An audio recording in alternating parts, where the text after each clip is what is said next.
ജീവിതത്തിൽ അവഗണന അല്ലെങ്കിൽ ഒറ്റപ്പെടലുകൾ നേരിടുന്ന വ്യക്തിയാണോ നിങ്ങൾ?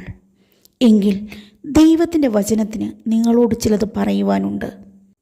മനുഷ്യ ജീവിതത്തിൽ അവഗണനകളും ഒറ്റപ്പെടലുകളും അനുഭവിക്കാത്തവരായി ആരും തന്നെ ഉണ്ടാകുകയില്ല. എന്നാൽ ഒരു ദൈവവൈതലിനെ സംബന്ധിച്ചിടത്തോളം അതിൻ്റെ എല്ലാം ഒടുവിലായി ഒരു മാന്യത മറഞ്ഞിരിപ്പുണ്ട് എന്നുള്ള കാര്യം മറന്നു പോകരുത്. ദൈവദാസനായ യോസേപ്പിൻ്റെ ജീവിതം അതാണ് നമ്മെ പഠിപ്പിക്കുന്നത്.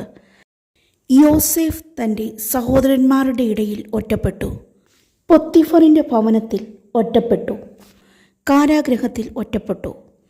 എന്നാൽ ഒടുവിൽ തന്നെ ഒറ്റപ്പെടുത്തിയവരെ കൂടി സംരക്ഷിക്കുന്ന നിലയിലേക്ക് ദൈവം തന്നെ ഉയർത്തിക്കൊണ്ടുവന്നു.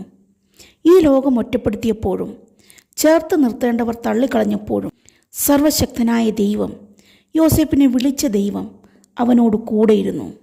ഉൽപ്പത്തി പുസ്തകം 39-ാം അധ്യായത്തിൽ നാം അത് കാണുന്നു.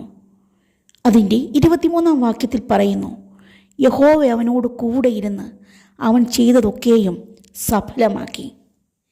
അതുകൊണ്ട് ഈ ലോകത്തിൽ ആരൊക്കെ അല്ലെങ്കിൽ ഏതൊക്കെ ബന്ധങ്ങൾ ഒറ്റപ്പെടുത്തിയാലും കരുതേണ്ടവർ കരുതിയില്ലെങ്കിലും നിന്നെ അടുത്തെറിഞ്ഞ് നിന്നോട് കൂടെയിരിക്കുന്ന ഒരു ദൈവമുണ്ട്.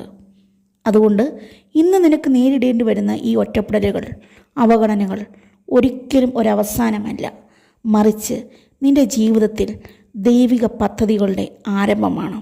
അതുകൊണ്ട് ദൈവത്തിൽ പൂർണ്ണമായി വിശ്വസിക്കുക. ദൈവം അനുഗ്രഹിക്കട്ടെ.